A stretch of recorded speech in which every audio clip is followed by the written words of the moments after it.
Baik, Assalamualaikum warahmatullahi wabarakatuh. Waalaikumsalam Waalaikumsalam warahmatullahi warahmatullahi wabarakatuh. wabarakatuh.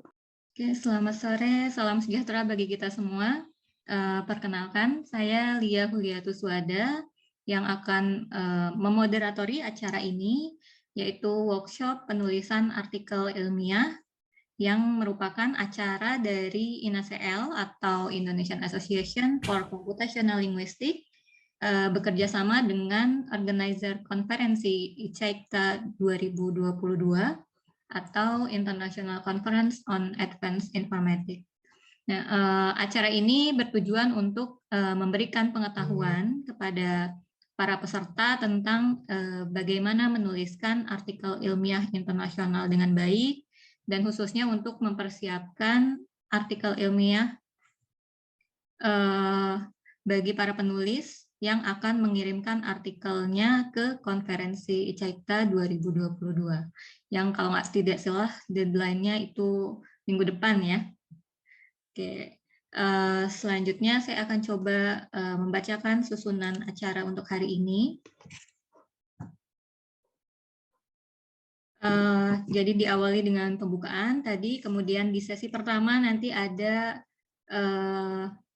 mengenai bagaimana menulis artikel ilmiah yang berpeluang tinggi diterima di konferensi internasional. Untuk sesi pertama ini nanti akan ada Ibu Dr. Ayu Purwarianti dan Ibu Dr. Desi Puji Lestari. Kemudian dilanjutkan sesi tanya jawab. Setelah itu dilanjutkan ke sesi kedua. Ada tips penulisan bahasa Inggris untuk artikel ilmiah dari Mas Fajri Koto ya. Mungkin sudah tidak asing lagi dengan para speaker kita hari ini. Nanti setelah itu ada question answering juga, dan kemudian penutupan. Oke, baik. Untuk itu mungkin kita bisa lanjut ke sesi pertama langsung ya. Ini sudah ada bersama kita Ibu Dr. Ayu Purwarianti dengan Ibu Dr. Desi Puji Lestari. Selamat sore, Bu. Sore, Bu. Sedang di jalan semua nih ya. Ya, ini kebetulan lagi satu mobil sama Bu Ayu. Oke. Ya, mungkin sudah tidak asing lagi ya dengan Bu Ayu Purwarianti dengan Bu Desi Puji Lestari. Saya perkenalkan sedikit mungkin ya. Di sini ada Bu Ayu Purwarianti, dosen dan kepala AI Center ITB, juga merupakan co-founder dari prosa.ai. Kemudian Bu Desi Puji Lestari juga merupakan dosen ITB dan Chief Scientist of Speech dari prosa.ai. Nah, untuk selanjutnya saya akan coba share untuk slide hari ini ya. Mohon tunggu sebentar.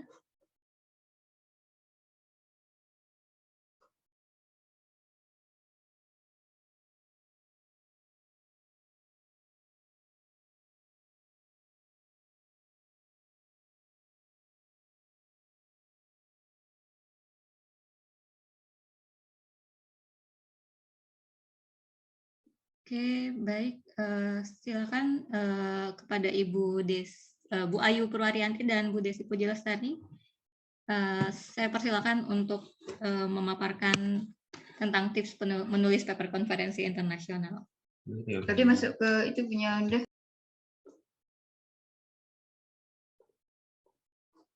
Oke, terima kasih Bu Lia. Selamat sore Bapak Ibu semua. Ini ada selain saya dan Bu Desi juga ada Bu Lia, Bu Ade ya. Ada Mas Fajri juga udah datang ya, Mas Fajri Kotak. Dan saya lihat lagi ada Pak Ridwan dan banyak lah ya Bu Reni. Semuanya selamat sore Bapak Ibu. Jadi ini mungkin kita ngobrol-ngobrol aja kali ya Bu Lia ya. Diskusi. Nah, jadi ceritanya ICAICTA itu satu konferensi yang sudah ada sejak 2014 ya. Join konferensi awalnya itu antara ITB, THI, sama beberapa universitas. Kemudian setiap tahunnya itu biasa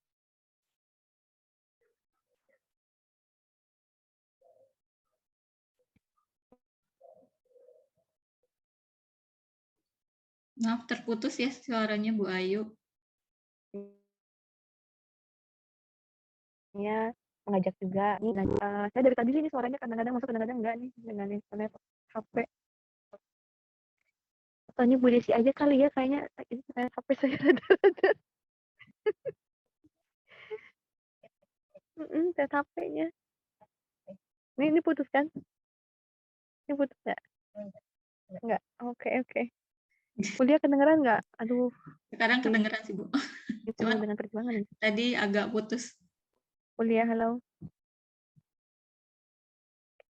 Iya, Bu Ayu. Saya bicara mana sih? Oke. 2022 ini, INACEL adalah salah satu organizer-nya.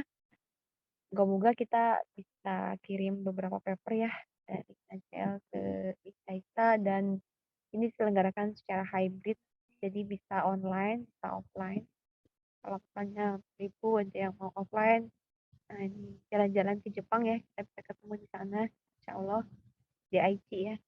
Kalau dari judulnya International Conference on Advanced Informatics, Concept, Theory, and Application. Jadi memang lumayan luas isinya.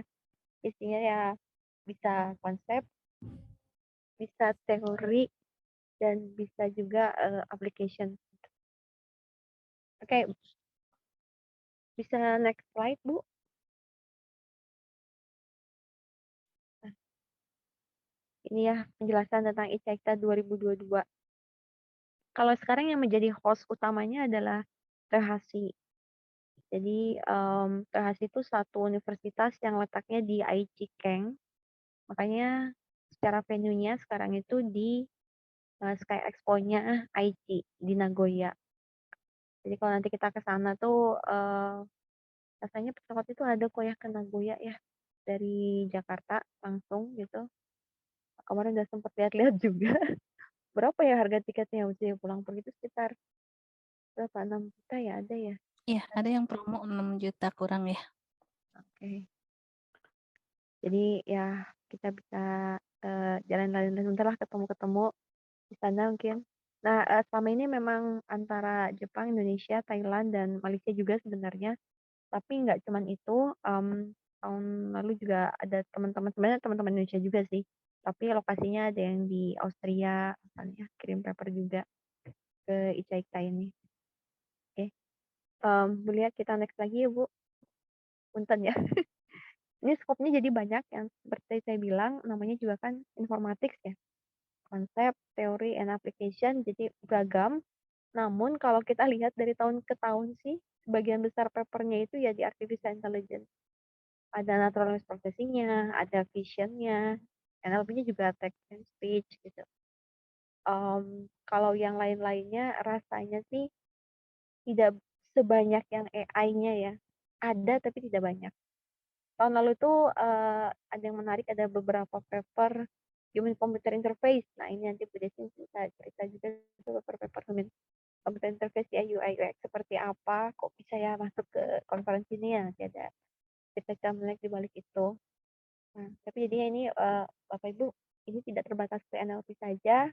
Kalau misalnya ada mahasiswanya juga yang memang penelitiannya di bidang-bidang seperti tulisan begini, silahkan bisa disubmit juga begitu ya. Beliau boleh next lagi Bu. Ini cerita sedikit tentang sejarahnya ICAITA dari 2014 sampai 2021. Pertama kali ada itu kita waktu itu di Bandung, di Aula Barat ya. Kemudian setelah itu ke Thailand, Sanbubi, kemudian ke Malaysia, di Charleston. Jadi ini masih offline semua. Di Thailand di Krabi itu offline, dan Pasar, Jogja itu masih offline. Tapi karena kemarin kita pandemi, jadi 2020 dan 2021 itu semua online. Jadi awalnya sebenarnya ada rencananya di Jepang ya, tapi kemudian tadi 2020 itu yang rencananya di Jepang, 2021 di Indonesia, tapi semuanya akhirnya online. Kemudian yang ini masuknya IT Jepang 2022, ada sedikit typo. Nah 2022 ini jadi rencananya ada hybrid, dan ini semuanya kita indeksnya ke IEEE Explore, sudah masuk di Scopus. Nah yang menarik yang tahun lalu itu cepat banget masuk ke Scopusnya. Kita online-nya itu kan acaranya tuh sama ya bulan-bulan seperti yang tahun ini juga September. Tapi kemudian masuk ke Scopusnya tuh di awal tahun 2022 udah masuk gitu. Jadi lumayan cepat. Oke, silakan Bu. Ya, boleh di next lagi. Ini untuk yang sekarang 2022. Nah, jadi yang untuk batch tahun berapa ya? HICAIK itu dibikin 2 batch Bapak Ibu. Ada batch 1 sama batch 2. Kalau yang batch 1 sudah lewat, jadi sekarang ini yang batch 2. Tulisannya sih Juni 23 ya, tapi kemarin itu saya sempat tanya juga ya ke pos utamanya, ke TUT, isinya apakah memang bisa di-extend lah sedikit begitu ya. Terus isinya ini masih bisa, sebenarnya emang rencananya akan di-extend sekitar 1 minggu saja, tapi sebenarnya dia bilang gini juga sih, tapi jangan bilang-bilang ke banyak orang Bu katanya. Kalau ada yang nanya aja, nah, tapi kan ini ACL ya. Kita kan orang dalam semua. Jadi saya sharing aja kalau misalnya mesti kita bikin lah ada soft deadline-nya 23, tapi ada hard deadline-nya tanggal 30 gitu ya. Baik, kita masih ada waktu sebenarnya. Lalu nanti kemudian notifikasinya di 1 Agustus 2022 gitu. Oke. Nextnya Bu Lia. Nah, cerita tentang rubrik ya. Jadi yang tahun lalu dan tahun sebelumnya juga rubriknya itu disederhanakan. Sebelumnya itu sempat sampai ada 5 poin penilaian dan seterusnya. Tapi dari beberapa pengalaman, akhirnya di dalam rubriknya itu hanya dibuat 3 poin saja. Yang satu originality, kemudian yang kedua itu terkait dengan penulisan, misalnya clarity, readability, dan language ya bahasanya, dan yang terakhir adalah effectiveness. Nah, sebentar.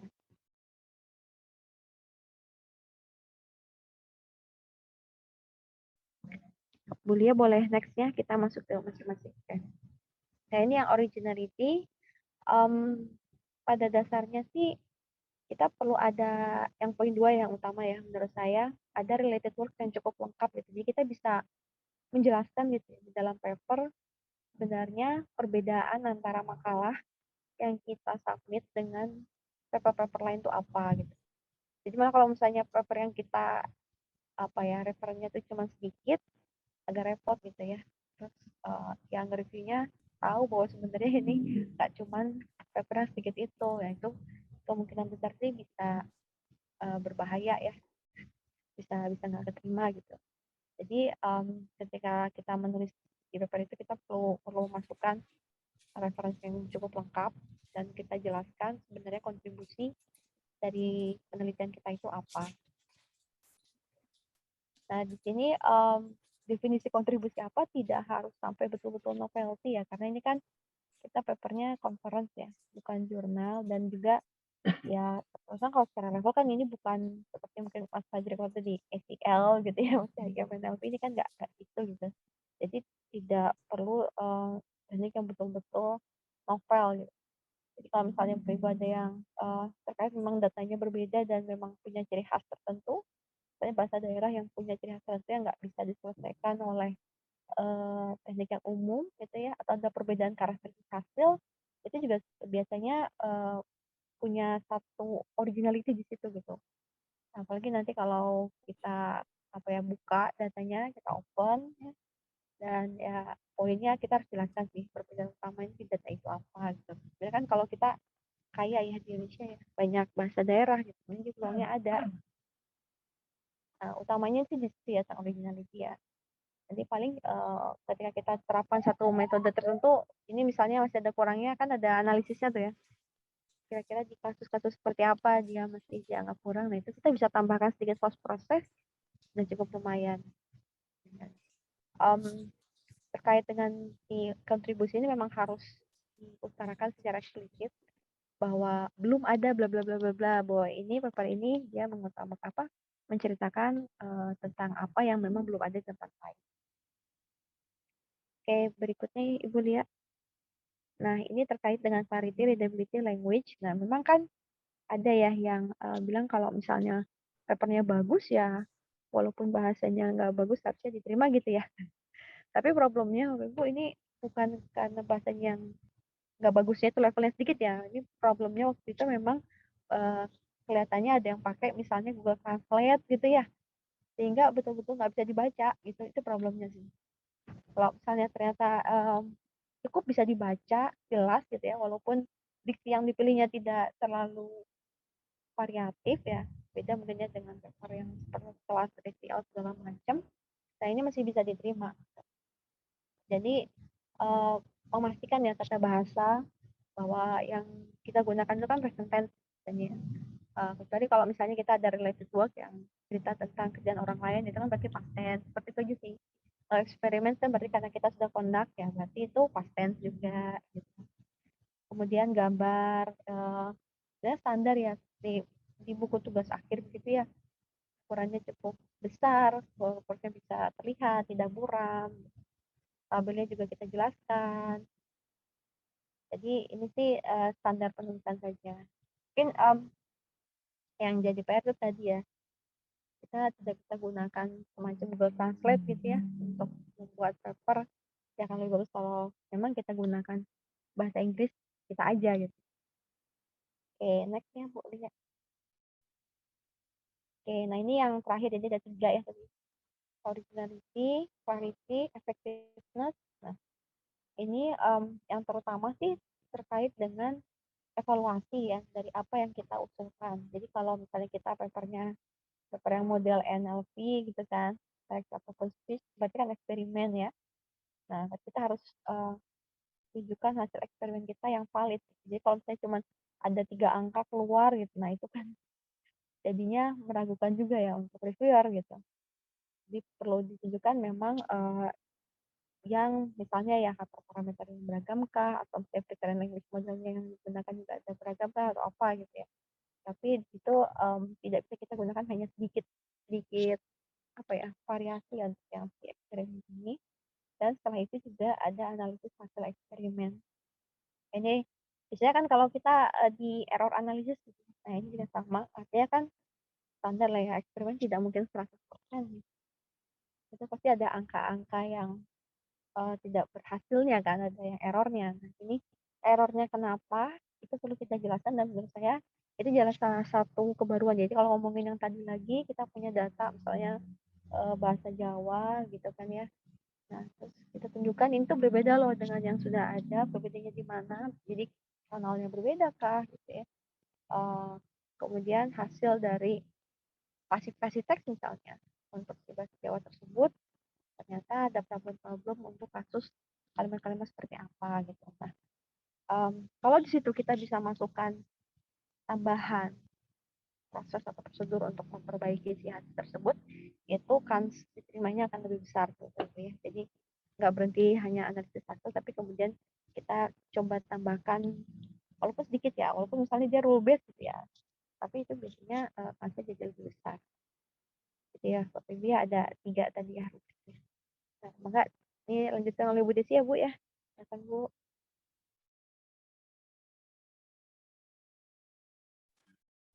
Oke, baik. Terima kasih Bu Ayu. Suara saya cukup jelas terdengar? Jelas Bu Desi. Oke, baik. Terima kasih Bu Lia. Assalamualaikum warahmatullahi wabarakatuh. Selamat sore Bapak Ibu. Ini terima kasih sudah hadir pada sore hari ini ya. Ini luar biasa sekali nih INACL, sering sekali acaranya dilaksanakan pas weekend. Ini bahkan weekend pun pada semangat gitu ya untuk diskusi gitu ya, saling sharing, mencari ilmu bersama gitu ya. Nah, saya akan sekilas saja menyambung tadi yang disampaikan oleh Bu Ayu. Nah, kalau Bu Ayu tadi dari sisi pakem-pakem yang memang ditetapkan di rubrik, saya sendiri ini berusaha untuk mengumpulkan sebenarnya lesson learned dari paper-paper yang pernah kami submit.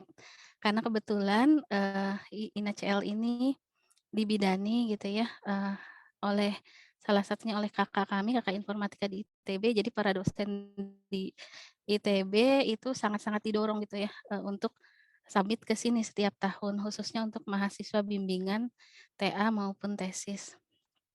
Nah, dari tahun 2014 ini saya kumpulkan, saya ambil paper-paper yang ditolak gitu ya. Nah, saya lihat di sini apa saja sih komentar para reviewer. Nah, mudah-mudahan ini bisa jadi pembelajaran bersama untuk menghindari hal-hal yang nanti saya jelaskan. Nah, kalau saya kelompokkan berdasarkan rubrik tadi, yang pertama itu memang kekurangannya dari sisi originality. Tadi Bu Ayu sudah sampaikan bahwa mulai tahun kemarin kelihatannya sedikit menurun standarnya gitu. Kalau di awal-awal itu memang novelty juga itu jadi penting sekali gitu ya. Bahkan awal-awal kami cukup kaget Ica-Ita yang baru itu reviewernya sangat-sangat ketat gitu ya. Jadi mirip dengan kita submit ke conference-conference yang lebih sudah stabil saat itu. Nah, jadi ini contohnya beberapa komentar yang menunjukkan bahwa paper tersebut memang weak ya dari sisi originality maupun novelty. Misalnya walaupun paper kita ditulis dengan bagus, detail, komunikasinya juga jelas gitu ya, tetapi novelty-nya ini weak gitu ya. Nah, ini sebenarnya kasusnya untuk TA Interaction Design, untuk TA UI UX, di mana di UI UX itu biasanya memang respondennya sedikit. Nah, ini di respondennya hanya 5 user, jadi pengujian hanya terhadap 5 user. Nah, ini dianggap kurang, dianggap juga kontribusinya kecil. Padahal saat itu mahasiswa kami ini melakukan riset yang lumayan gitu. Ini topiknya tentang membangun aplikasi pembelajaran untuk yang berkebutuhan khusus. Jadi 5 user pun ini sulit gitu menggali informasinya, tapi ternyata dianggap kurang. Lalu berikutnya adalah jadi di sini papernya gitu ya harus dievaluasi secara komprehensif dengan targetnya berbagai kasus yang mungkin. Nah, problemnya adalah balik lagi tadi dari novelty dari research, kemudian evaluasinya yang dianggap kurang memadai. Nah, ini sebelum 2021 Bapak Ibu.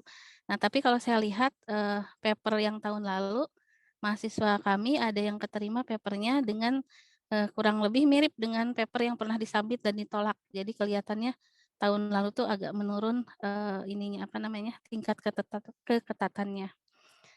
Nah, kemudian ada juga di sini bahwa paper yang kami submit ini dites pakai dataset sendiri gitu.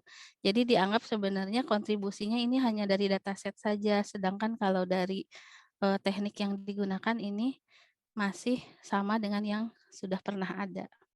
Jadi perbedaannya hanya di data saja. Oke, demikian contoh-contoh untuk ini weak originality. Next, punten Bu Lia. Nah, berikutnya ini terkait dengan validitas dari pekerjaan.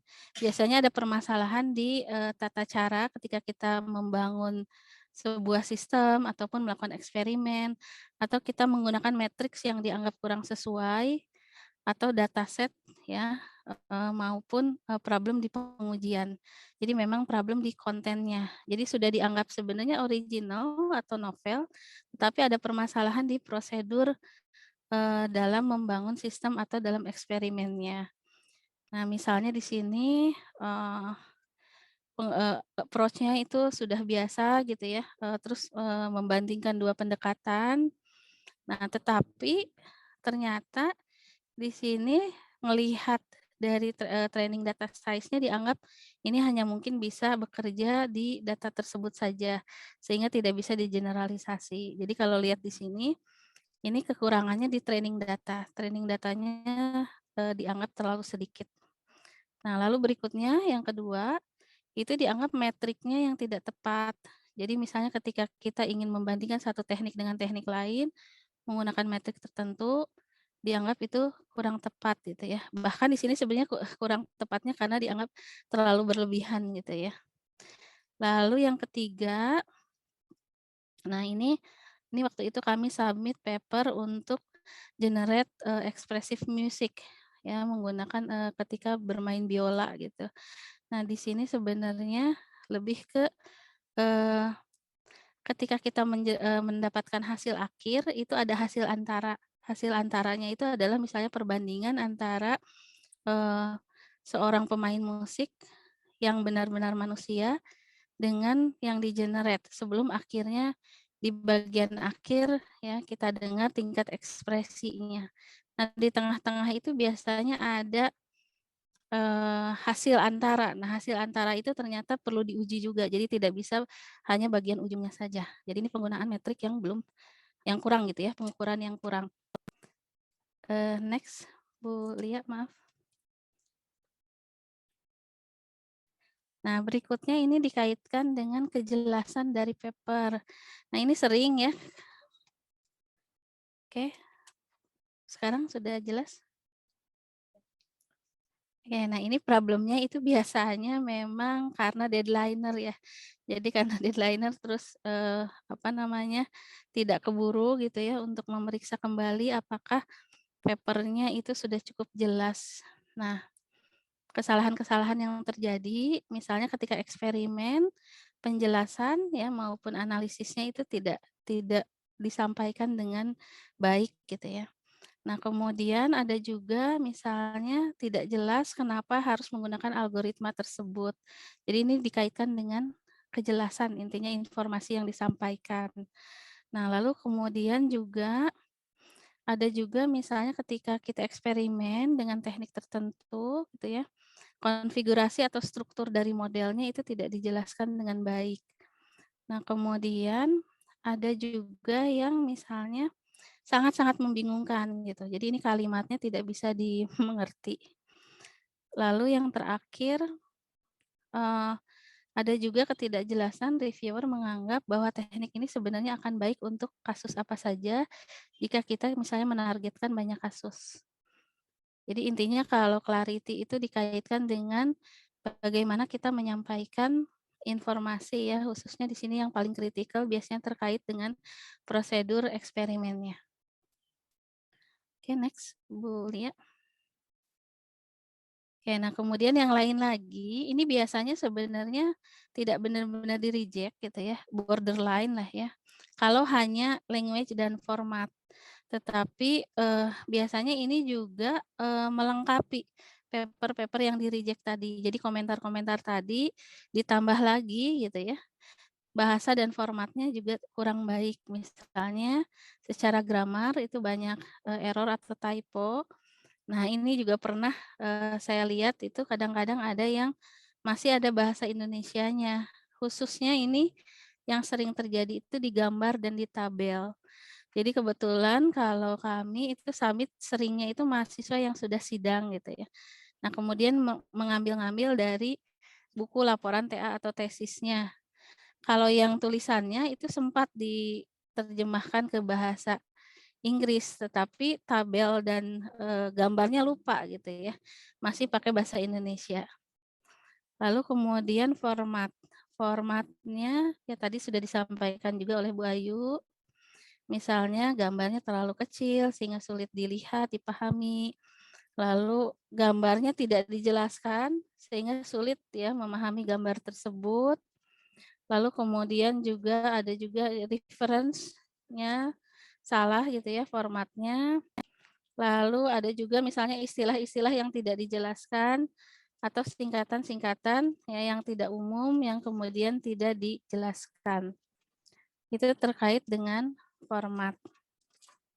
Itu yang untuk yang rejected papers. Next, Bu Lia.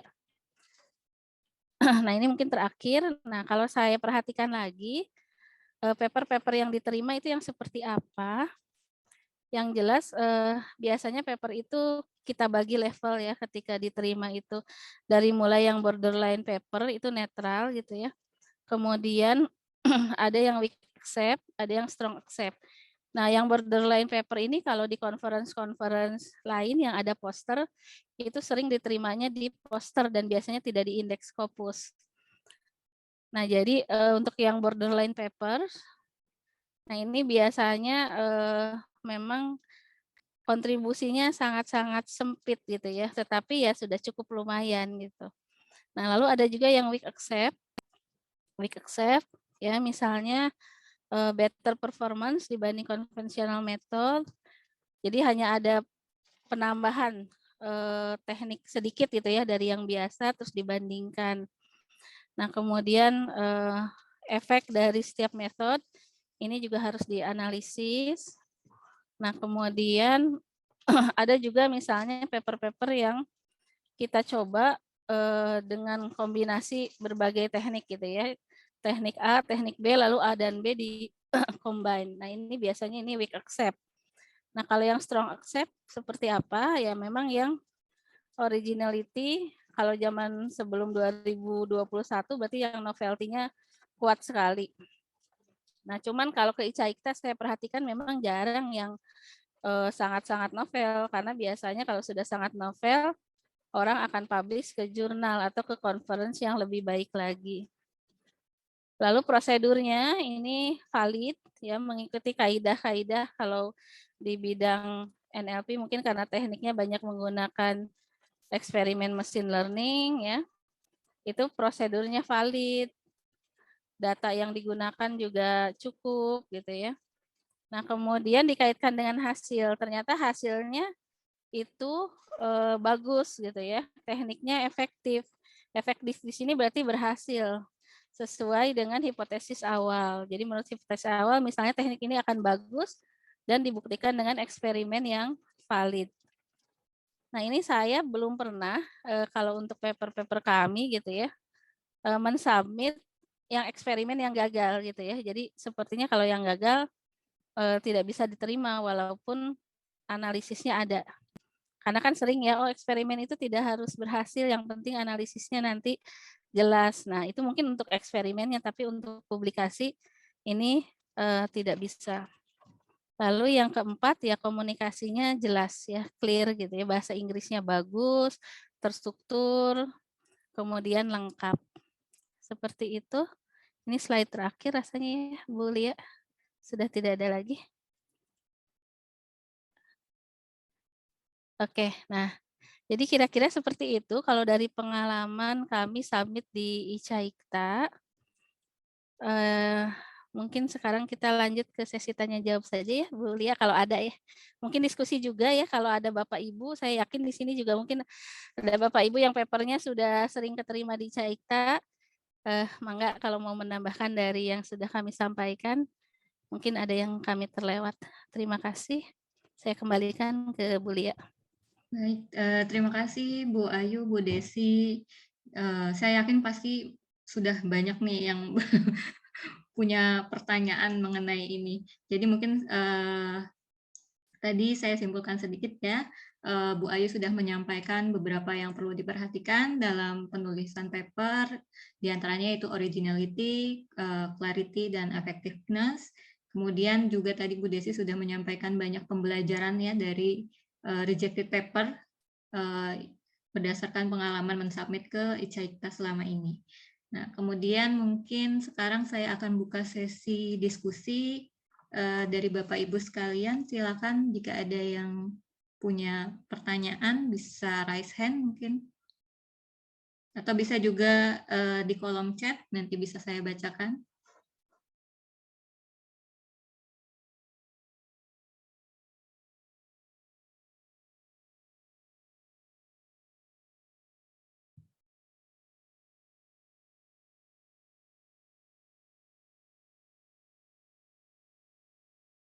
Oke, mungkin sambil menunggu ya, ini ada beberapa pertanyaan juga yang sudah disampaikan rekan-rekan di Google Form pada saat pendaftaran gitu ya. Mungkin di sini saya coba sampaikan yang pertanyaan pertama di sini mengenai apakah mencoba-coba metode, algoritma, hyperparameter, dan lain-lain, dan akhirnya mendapat the best performance, itu juga bisa disebut sebagai riset eksperimen. Nah, kemudian kan banyak publikasi berhenti di situ, apakah ini juga bisa disebut penelitian, atau lebih cocok yang solving technical problem. Misalnya, which is better disebut sebagai technical report dan bukan research paper.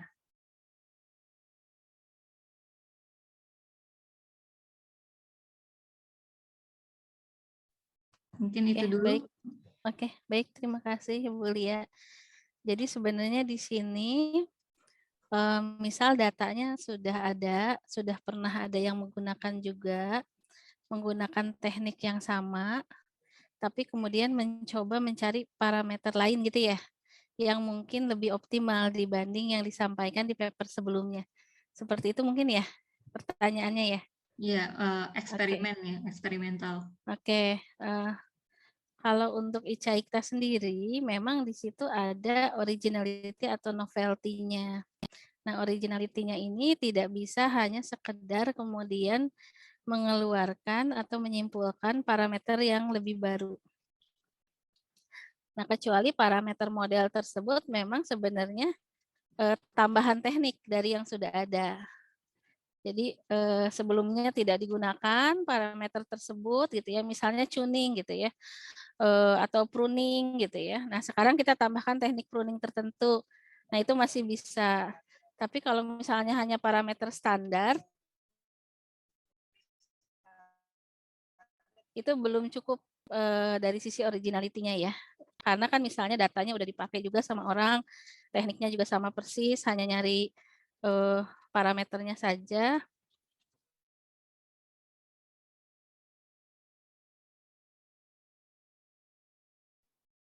Nggak putus ya Bu Desi? Halo, ya maaf, laptopnya mati.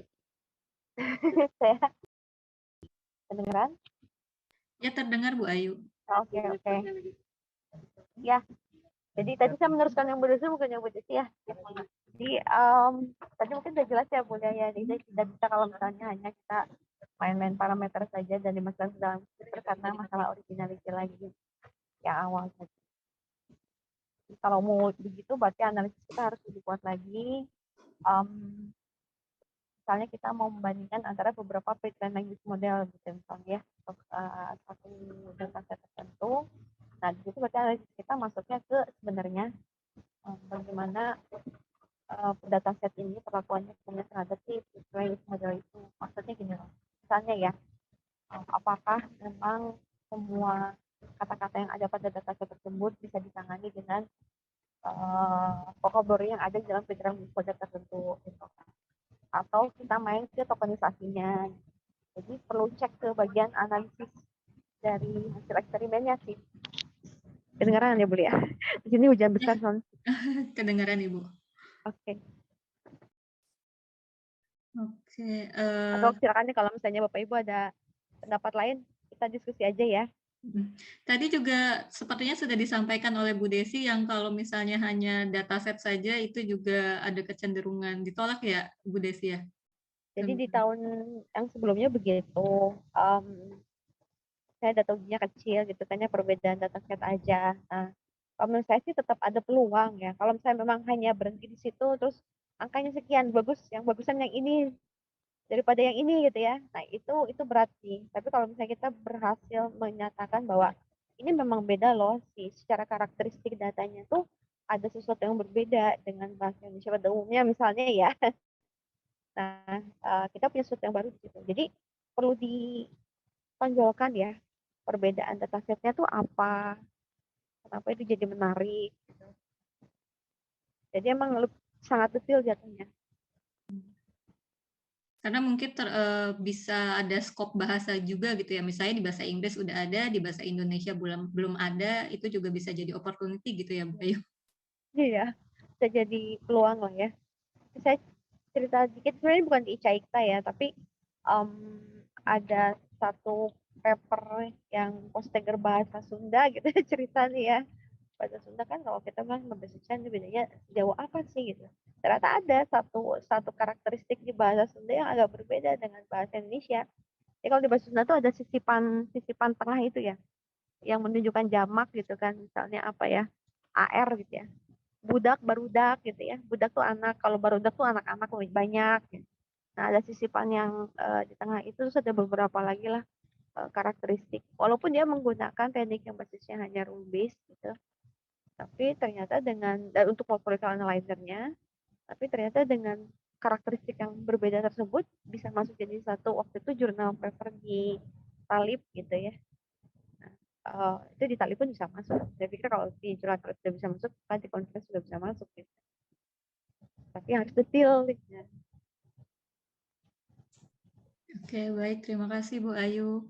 Ini dari kolom chat ada pertanyaan dari Ibu Nur Ifada. Ini terkait dengan paper dari TA mahasiswa gitu. Jadi untuk paper TA mahasiswa, berapa persen kira-kira perubahan yang harus dilakukan untuk dipublikasikan di Caikta? Kemudian lalu apakah penulis satu adalah si mahasiswa atau dosennya? Ya, kalau biasanya ini memang tergantung diskusinya ya, karena kan kita nggak tahu dalam sebuah tugas akhir mahasiswa itu sebenarnya itu idenya ide siapa misalnya. Kalau misalnya dari diskusi dengan mahasiswanya disepakati misalnya ini mau dosennya nama pertama, dan biasanya itu yang banyak menulis adalah dosennya. Jadi bukan yang banyak menulis papernya mahasiswa, tapi nama dosennya masuk ke depan, nggak juga, tetap ada tanggung jawab kan. Dosen nama pertama, tapi yang menulis dari awal akhir itu di papernya ya, itu adalah dosennya. Nanti mahasiswa tinggal memasukkan, mungkin minta beberapa data gitu. Jadi balik lagi ke, silakan Bapak Ibu diskusikan dengan mahasiswanya seperti apa. Kalau misalnya kita mau buat dia menjadi paper, balik lagi ke struktur penulisan. Kan kalau di paper itu berarti standar ya.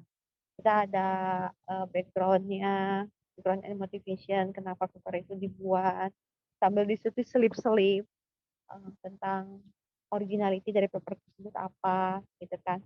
Related work-nya, lalu metode yang kita usulkan itu seperti apa, lalu hasil eksperimen atau evaluasi, kesimpulan. Nah, jadi kita ubah strukturnya dalam struktur yang paper. Tentu nanti akan berupa rangkuman-rangkuman ya, tidak full kan satu buku ya kan nggak mungkin ya. Nah, biasanya related work yang kemudian kita singkat-singkat ya. Kalau metode kan memang harus detail, terus ya hasil eksperimen juga harus detail, analisisnya juga seperti itu. Nah, jangan lupa ya Bapak Ibu, masalah originality tadi. Jadi kalau ternyata tugas akhirnya mereplikasi saja, tidak ada originality agak berat gitu ya. Dia harus ada originality-nya. Baik, terima kasih Bu Ayu. Ini terkait juga dengan originality ya. Mungkin Bu Ayu punya tips-tips gimana sih sebenarnya cara mendapatkan originality dari penelitian, kemudian berapa skop minimalnya yang tadi misalnya kalau ICAIKTA itu sampai mana gitu. Nah, jadi Bapak Ibu kan, saya punya dataset nih ya, terus jalankan pakai apa? Fine tuning misalnya ya, fine tuning word gitu ya. Nah, itu biasanya suka ada masih yang nanti saya sempat bilang sih, kalau misalnya di NLP Insight gitu, masih ada yang kurang-kurangnya apa. Nah, yang kurang-kurangnya ini yang kemudian dipikirin apa yang harus kita lakukan untuk mengatasi error yang paling banyak muncul misalnya gitu. Itu saya suka dimasukin sih. Itu apa ya, cara termudah ya. Kalau cara lainnya ya memang ada kan dokter yang mencoba menggabungkan beberapa teknik untuk mencoba menyelesaikan masalah tertentu. Atau mungkin contohnya misalnya apa ya, aspek based sentiment analysis gitu ya. Itu kan kita harus beberapa kali langkah. Nah, mungkin ada yang punya ide, oh ini bisa end to end nih satu kali jalan. Itu kan menarik ya. Dan kalau bisa seperti itu originality-nya kuat sekali. Tapi kita coba modifikasi end to end-nya orang lain itu kurangnya apa. Ini biasanya kalau end to end itu ternyata kok dia cuma bisa satu kata aja yang diambil, padahal kita butuhnya lebih dari satu kata. Atau ada kasus yang misalnya kalau nge-ekstrak yang kata yang panjang, frase yang panjang itu susah. Nah, ini kayak keidean nih, mau nambahin sesuatu nih supaya dia bisa nge-ekstrak frase yang panjang itu dengan baik gitu ya. Satu aspek panjang gitu ya, atau sentimen yang panjang gitu loh. Jadi biasanya diawali dari sisi kelemahan-kelemahan dari metode yang biasa kita pasang, terus terpikir apa caranya buat mengatasi si kelemahan tersebut gitu. Ini gitu. Terima kasih Bu Ayu. Mungkin silakan kepada rekan-rekan lain yang punya pertanyaan mengenai tadi. Bu Desi udah bisa gabung ini, kalau saya mau tambahkan Bu Desi monggo loh. Sudah jelas sebenarnya yang disampaikan Bu Ayu. Jadi untuk mencari originality itu kuncinya kita memang harus menganalisis dari teknik yang sudah ada, itu apa sih kelemahannya. Itu memang walaupun kelemahannya dianggap kecil gitu ya, sesuatu yang mungkin tidak signifikan, tetapi dalam riset itu sebenarnya mungkin Bapak Ibu juga ya kita ketahui bersama, hasil-hasil yang bagus sekarang ini sebenarnya itu perjalanannya panjang gitu. Nanti tiap periset secara estafet memperbaiki terus-menerus sebuah teknik gitu ya, sehingga didapat kemudian misalnya state of the art. Nah, jadi memang harus banyak mengeksplor apa yang sudah dilakukan selama ini. Atau mungkin juga misalnya Bapak Ibu nyobain pakai satu teknik tertentu, terus kemudian dari hasil pengujiannya dilakukan analisis kesalahan. Dilihat ada kesalahan apa saja, terus bisa jadi dipilih kesalahan yang paling major itu apa, nah, itu coba diselesaikan, nah itu novelty-nya juga bagus. Atau ada juga yang benar-benar novel, bahkan cara berpikirnya pun out of the box gitu ya. Kalau selama ini orang berpikir dengan A gitu ya, terus coba nih diselesaikan dengan B. Nah ini juga itu tentu yang paling kuat ya kalau seperti itu gitu ya. Mungkin itu saja. Ayo tambahan. Oke, baik. Terima kasih Bu Ayu, Bu Desi atas jawaban-jawabannya. Mungkin jika tidak ada pertanyaan lagi, kita bisa lanjut ke sesi selanjutnya ya, yang tentunya tidak kalah menarik gitu. Di sini sesi selanjutnya, sebentar, yaitu ada tentang tips penulisan bahasa Inggris untuk artikel ilmiah dari Mas Fajri Koto. Di sini sudah hadir ya Mas Fajri. Selamat sore. Selamat sore Mbak Lia. Suara saya kedengaran ya? Atau ada noise di sana atau tidak? Kedengeran Mas. Iya.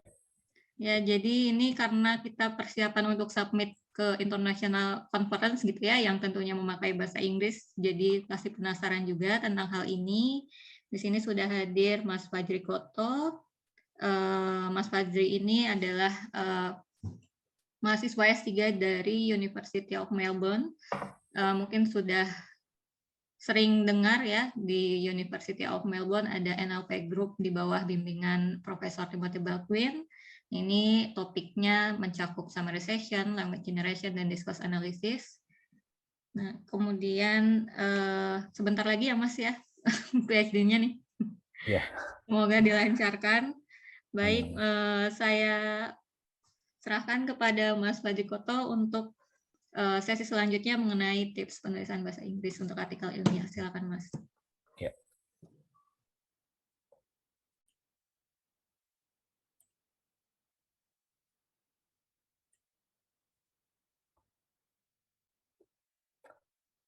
Bisa lihat slide-nya semua, rekan-rekan semua? Ya, sudah terlihat. Oke, Assalamualaikum warahmatullahi wabarakatuh. Selamat sore rekan-rekan semua.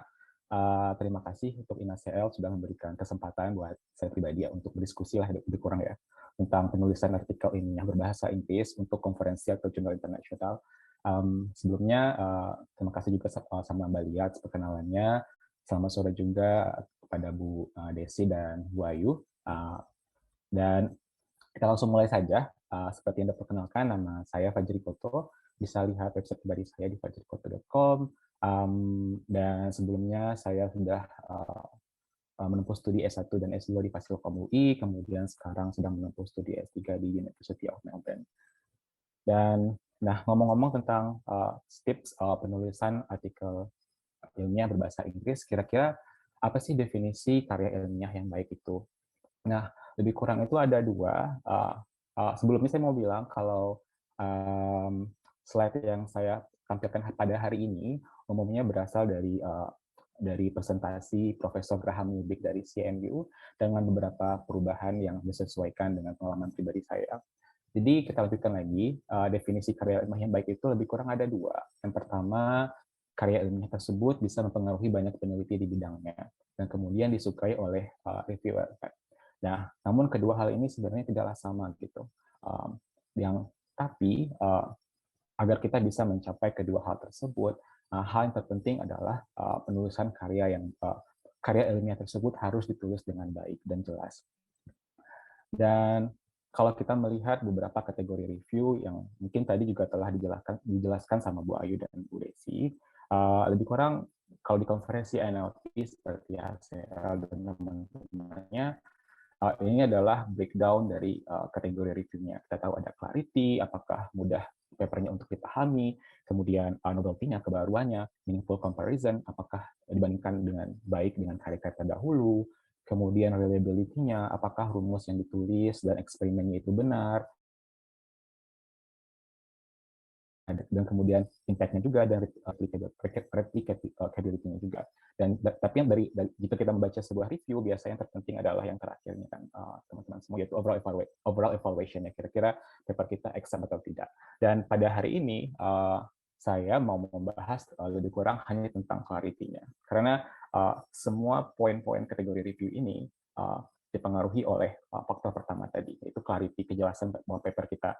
Jika paper kita jelas, maka reviewer dan pembaca lain bisa menilai bagaimana novelty-nya, bagaimana meaningful comparison-nya, dan sebaliknya jika clarity-nya tidak bagus, maka reviewer dan pembaca lain pun tidak bisa mengira-ngira atau memahami kira-kira novelty dari paper kita dan berbagai aspek lainnya. Nah, untuk bisa menulis dengan baik sebuah paper, saya yakin teman-teman dan rekan-rekan Bapak Ibu semua juga setuju, kita itu perlu membaca banyak karya ilmiah yang relevan. Karena kalau kita ingin menulis, kita harus membaca terlebih dahulu. Nah, pertanyaannya sekarang berapa banyak gitu? Bisa 10, tapi 10 mungkin dikira tidak cukup, 30 karya ilmiah mungkin bagus, dan lebih banyak maka lebih baik. Sehingga kita bisa kayak mereconstruct pemahaman kita terhadap field itu secara menyeluruh. Jadi kita benar-benar tahu posisi kita di mana sebenarnya ketika melakukan penelitian pada bidang tersebut. Dan kemudian gimana sih kira-kira menemukan karya ilmiah yang relevan untuk NLP? Nah, kita juga tahu sekarang kebanyakan dari kita pasti sudah tahu, tapi untuk NLP biasanya ada dua, Google Scholar sama SEO Anthology, yang teman-teman Bapak Ibu bisa lihat screenshot-nya di sini. Google Scholar kita bisa mencari semua paper yang ada di luar sana, kemudian SEO Anthology mengindeks semua top conference paper di bidang NLP seperti ACL, IMNLP, NECL, dan teman-temannya. Dan ya, ini lebih kurang di Google Scholar, kita bisa ada search engine-nya, disebutkan Indonesia, ada filter tahun, kemudian bisa download PDF-nya, dan ada jumlah kutipannya. Dan biasanya jumlah kutipan menandakan paper itu lumayan berimpact. Semakin banyak sebuah kutipan, biasanya semakin impactful paper tersebut, meskipun tidak serta-merta menyatakan impactful dari sebuah paper, impactfulness dari sebuah paper, karena bisa saja paper tersebut dipublikasikan atau diiklankan dengan masif di sosial media misalnya. Kemudian bagaimana sih cara menemukan karya-karya yang lebih baru? Biasanya dengan kalau dengan Google Scholar kita bisa klik cited by jumlahnya tersebut, kemudian kita bisa lihat paper-paper yang lebih baru. Contohnya di sini kita ada paper summarization, get to the point, summarization, blah blah blah. Kemudian pengarangnya ada BJLC dan Christopher Manning dari Stanford. Pada tahun 2017, ketika diklik cited by-nya, kita menemukan list paper tahun 2020 dan 2019 dan lain sebagainya. Kemudian kita juga bisa menemukan karya yang lebih lama dengan cara melihat referensi yang ada pada paper tersebut. Nah, kenapa saya menekankan dua hal ini? Karena ketika kita hendak melakukan sebuah penelitian, kita harus tahu kira-kira dua hal ini. Menurut saya pribadi, yaitu kira-kira apa sih karya-karya yang lebih baru dan kira-kira apa karya yang lebih lama yang telah dilakukan oleh orang-orang sebelum peneliti sebelum ini. Nah, kemudian kita masuk ke bagian utamanya, strategi penulisan umum karya ilmiah berbahasa Inggris. Jadi pada tahap sebelumnya kita sudah tahu bagaimana cara menemukan karya paper-paper yang relevan dan menemukan paper-paper yang terdahulu dan yang lebih baru. Nah, ini lebih kurang strategi umum penulisan karya ilmiah berbahasa Inggris yang saya coba list di sini dan tidak harus terbatas dalam 10 ini. Teman-teman, Ibu, Bapak tambahkan. Tapi lebih kurang yang terpikirkan oleh saya ketika diminta melakukan presentasi ini adalah ini. Jadi yang pertama, saya menulis kalimat pokok biasanya sebaiknya ditulis di depan kalimat. Nanti dijelaskan lebih di belakang, kemudian ringkas, sampaikan informasi yang penting-penting saja, jangan bertele-tele dalam menulis sebuah paragraf. Kemudian setiap pernyataan itu sebaiknya didukung oleh fakta, berikanlah referensi atau statistik. Jika tidak, tulislah kalau kita sedang berhipotesis atau berargumentasi. Kemudian berikan contoh-contoh jika memberikan sebuah klaim. Yang kelima, bedakanlah hipotesis dengan fakta. Yang keenam, gunakan resolusi gambar yang jelas. Gunakanlah struktur yang baik, kemudian gunakan template yang disediakan, hindari typo, dan buatlah paper yang detail. Nah, kita coba ulas satu persatu dengan contoh, dan semoga harapannya semoga ada hal-hal baru yang bisa kita pelajari di sini bersama. Nah, kenapa saya tekankan yang pertama, kalimat pokok ditulis di depan? Karena dalam berbahasa Indonesia, ketika kita di sekolah, di SD, SMP, SMA, guru bahasa Indonesia kita tuh mengajarkan bahwa dalam bahasa Indonesia kata kalimat pokok itu bisa di depan, di belakang, dan di mana saja. Tapi dalam artikel berbahasa Inggris, mereka biasanya orangnya straightforward, English speaking people itu. Jadi mereka inginkan untuk menaruh utama itu di awal. Nah, contohnya seperti ini. Ini sebuah contoh yang saya ambil dalam sebuah paper. Ini menurut saya contoh yang baik. Kita baca saja kalimat pertamanya. In proposing this method, dalam mengajukan metrik ini, pengarang sebelumnya maksudnya mengukur korelasi dengan human judgment berdasarkan dataset berbahasa Inggris yang sudah tidak representatif dengan sistem peringkasan modern. Kemudian setelahnya diberikan contohnya seperti apa. Contohnya metric root itu dibuat menggunakan outdated extractive system, atau misalkan mover score menggunakan defunct system, atau di sini Zhang et al mendesain BERT score berdasarkan corpus machine translation daripada summarization misalnya. Kemudian solusinya seperti apa? Solusinya di sini Bandari et al telah melakukan ini, mengajukan sebuah data baru yang lebih baru yang kira-kira relevan dengan masalah tadi.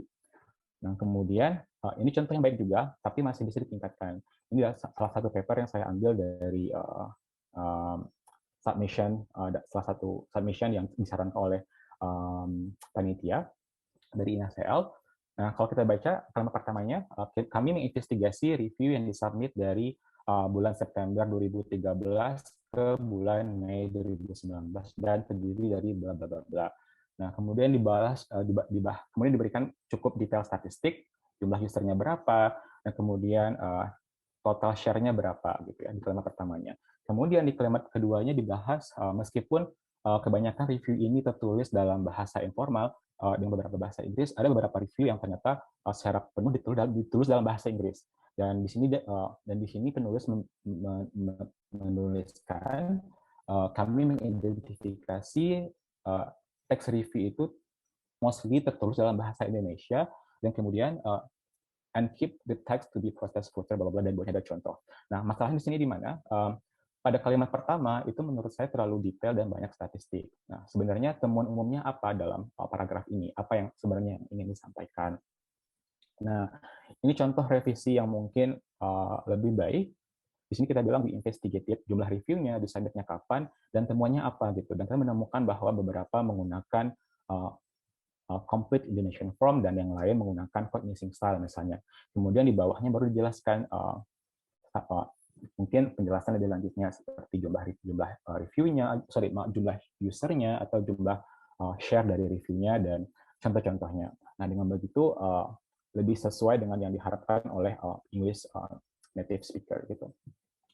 Dan yang kedua, ringkas dan sampaikan informasi yang penting, dan pernyataan-pernyataan itu juga harus didukung oleh fakta. Dan sini kita juga ada contoh introduction, kita baca dulu terlebih dahulu sama-sama. Jadi ada sentiment analysis and recommendation system, keduanya adalah are both two important tasks that can be built based on large data set. Ini sebuah pernyataan kalimat pertama, kemudian jadi ini sebuah studi tentang sentiment analysis dan sistem rekomendasi, dan kalimat keduanya berbunyi, the studi dari sentiment analysis dalam bahasa Inggris ini telah dilakukan sejak beberapa dekade yang lalu dan menjadi topik yang penting dalam klasifikasi teks. Sementara penelitian dalam bahasa Indonesia menjadi tren nanti gitu. Dan kemudian dalam introduction-nya disebutkan bahwa a similar trend juga terjadi di bidang recommendation system-nya, yang dimana study di Indonesian Recommender System less frequent, blah blah blah gitu ya. Nah, kemudian kalau kita lihat di sini pertanyaan pertama yang muncul adalah kalau ketika kita membaca kalimat pertamanya adalah apakah sentimen analisis benar-benar harus dibangun berdasarkan data yang besar? Dan kedua, apakah tidak overclaim mengatakan sentimen analisis adalah topik utama dalam klasifikasi teks? Dan kemudian yang ketiga, menurut saya butuh referensi untuk pernyataan research in Indonesian language become a trend later. Sementara di sini tidak diberikan referensi. Kemudian menurut saya paragraf ini bisa dituliskan ulang menjadi satu kalimat saja. Dan yang terakhir, sebenarnya poin utama yang ingin disampaikan dalam paragraf ini apa? Gitu. Nah, beberapa jawaban. Untuk pertanyaan yang nomor 2, kenapa overclaim? Karena seakan-akan mengatakan bahwa sentiment analysis is the only classification task dalam NLP. Mungkin bisa disimplifikasi, mungkin bisa dijelaskan lagi sebagai one of main topics di NLP. Kemudian pertanyaan yang keempat, paragraf ini mungkin bisa ditulis ulang seperti ini. Dibandingkan dengan bahasa Inggris, compared to English, research on sentiment analysis and recommendation system in the Indonesian language is still understudied because apa gitu. Kemudian disitasi kemudian cukup dan bisa menjelaskan hal-hal lainnya daripada menjelaskan hal yang telah tertulis di slide ini. Gitu. Yang kemudian yang keempat bisa memberikan contoh-contoh untuk menjadi kalimat pendukung dari kalimat utama yang telah ditulis tadi. Ini contoh paragraf yang dari poin pertama tadi, meletakkan kalimat, disarankan untuk meletakkan kalimat pokok pada awal kalimat. Jadi di sini kalimat pokoknya adalah bahwa pengarang-pengarang terdahulu mendesain metrik-metrik evaluasi tersebut berdasarkan dataset berbahasa Inggris yang tidak lagi representatif dengan sistem peringkasan modern. Contohnya apa gitu? Jadi kita berikanlah contoh-contoh ketika menjelaskan sesuatu dalam papernya. Kemudian bedakan hipotesis dengan fakta. Ini introduction yang tadi juga. Yang pertama, kalimat pertamanya berbunyi sentiment analysis dan recommender system are both two important tasks that commonly built based on large dataset. Kalau menurut saya ini kalimat pertama ini terdengar seperti fakta, tapi tidak didukung oleh referensi yang relevan. Kemudian yang kedua, kalimatnya berbunyi studi dari sentiment analysis dalam bahasa Inggris telah dilakukan sejak beberapa dekade yang lalu dan menjadi topik utama dalam klasifikasi teks. Nah, terdengar seperti fakta tetapi tidak didukung oleh referensi yang relevan. Nah, kenapa saya bilang tidak relevan? Karena kalau kita lihat poin 1 dan poin 2 di referensinya, itu referensi yang dirujuk adalah referensi generik tentang sentiment analysis dan dari Bing Liu dan Pang et al. Di sana. Dan jadi ya kira-kira bagaimana cara membedakan hipotesis dengan fakta? Hipotesis mungkin Bapak Ibu dan rekan-rekan semua tahu kalau kita bisa menambahkan bahwa kalau untuk hipotesis kita in this paper we are apa atau we hypothesis that apa. Tambahkan saja hal-hal frasa-frasa tersebut untuk menekankan bahwa ini sebuah hipotesis yang kita konstruk berdasarkan paper yang telah kita baca. Kemudian jika itu fakta, maka tambah classification. Ya. Nah, yang untuk sisanya adalah seperti ini, mungkin sudah dibahas juga oleh Bu Ayu dan Bu Desi. Gunakanlah resolusi gambar yang jelas, karena beberapa paper ketika saya mereview paper, misalnya paper tersebut resolusinya kurang bagus, atau misalkan font yang digunakan terlalu kecil dalam sebuah grafik, sehingga menjadi kendala tersendiri bagi reviewer untuk menjustifikasi apakah paper ini nantinya konten yang disampaikan dalam paper tersebut bagus atau tidak. Kemudian struktur yang baik, kemudian gunakan template yang disediakan, yang dimana di sini yang highly recommended menggunakan LaTeX, kemudian hindari typo, sudah pasti, kemudian detail. Contoh di sini untuk paragraf yang tadi kita bisa lihat dengan mudah bahwa ada grammatical error untuk di kalimat pertama, harusnya mungkin that are commonly built, kemudian yang kedua juga kan remains tapi remain karena itu ada where carry out, ya. Kemudian ada typo seperti ini, kelebihan koma, jadi harus put everything to detail. Dan mungkin juga style, hindari kalimat-kalimat yang terlalu wordy. Jadi berarti 2 kali restoran telur rebus. Jadi ya coba stylenya jangan too wordy. Jadi misalkan are both to task mungkin bisa langsung dibilang sentiment analysis dan recommendation system are two important tasks daripada menambahkan are both to task, atau bisa dibilang juga are important. Kemudian penggunaan artikel ini tolong diperhatikan. Kemudian juga secara overall, menurut saya mungkin kalimat-kalimat dalam paragraf pertama ini terlalu wordy. Oke, lebih kurang seperti itu yang generic tipsnya. Dan kalau kita breakdown lagi berdasarkan struktur dari sebuah karya ilmiah, ini saya ambil dari Profesor Graham Newby dari CMU. Kalau kita lihat struktur karya ilmiah yang umum yang ada di ACL, bisa dibedakan dari 3 kategori ini, yang mana saja boleh, tidak ada benar salah. Dan kebanyakan dari paper-paper tersebut menggunakan yang pertama, ada introduction, ada related work, masalahnya apa, metodenya yang diajukan seperti apa, eksperimen dan conclusion.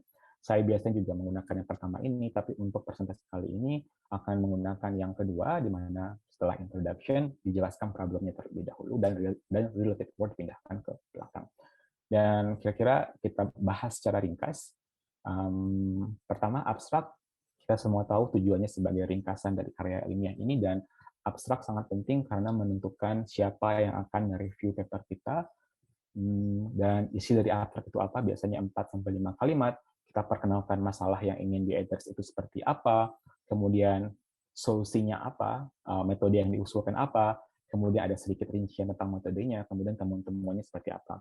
Contohnya tadi masalahnya mungkin sistem evaluasi peringkasan selama ini didesain berdasarkan data-data berbahasa Inggris yang telah outdated misalnya.